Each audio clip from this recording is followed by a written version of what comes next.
కళ్యాణ్ పాల్గొనాల్సిన రచ్చబండ కార్యక్రమం అర్ధాంతరంగా రద్దయింది. ఇంటెలిజెన్స్ హెచ్చరికలు, షెడ్యూల్ ఆలస్యంగా ప్రారంభం కావడంతో అధికారులు ఈ నిర్ణయం తీసుకున్నారు. ఇక ఇటీవల దళితులు సాంఘిక బహిష్కరణకు గురైన మల్లాం గ్రామానికి వెళ్లేందుకు పవన్ కళ్యాణ్ ముఖం చాటేశారు. డిప్యూటీ సీఎం పవన్ కళ్యాణ్ శుక్రవారం తాను ఎమ్మెల్యేగా ప్రాతినిధ్యం వహిస్తున్న పిఠాపురం నియోజకవర్గంలో విస్తృతంగా పర్యటించారు. షెడ్యూల్ ప్రకారం తొలుత పిఠాపురం ఆర్ఆర్బీహెచ్ పాఠశాలలో రచ్చబండ కార్యక్రమంలో పాల్గొనాల్సి ఉంది. ఇందుకు సంబంధించి అధికారులు ఏర్పాట్లు కూడా పూర్తి చేశారు. అయితే రచ్చబండ కాస్త రచ్చరచ్చ అవుతుందన్న ఇంటెలిజెన్స్ హెచ్చరికలతో ఆ కార్యక్రమం రద్దయినట్లు సమాచారం. ఎందుకంటే ఈ కార్యక్రమంలో పెద్ద ఎత్తున వినతులు రావడంతో పాటుగా రైతులు ప్రజా సమస్యలపై నిరసన తెలిపే అవకాశం ఉన్నట్లు ఇంటెలిజెన్స్ అధికారులు గుర్తించారు.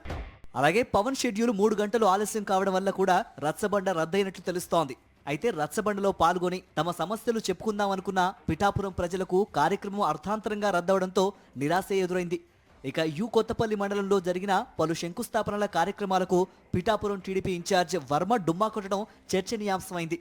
అయితే పిఠాపురం రథాలపేటలోని అంబేద్కర్ కమ్యూనిటీ హాల్లో జరిగిన వ్యవసాయ యాంత్రీకరణ, పనిముట్ల ప్రదర్శన, మహిళలకు కుట్టు మిషన్ శిక్షణా కేంద్రం ప్రారంభోత్సవంలో వర్మ పాల్గొన్నారు.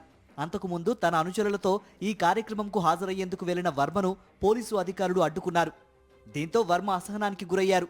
కాగా ఈ విషయం పవన్ కు తెలియడంతో వర్మను లోనికి ఆహ్వానించారు. తరువాత పిఠాపురం ప్రభుత్వ ఆసుపత్రిని 100 పడకల ఆసుపత్రిగా అభివృద్ధి చేసేందుకు శంకుస్థాపన చేసిన పవన్ తన పర్యటనను ముగించుకొని వెళ్లిపోయారు.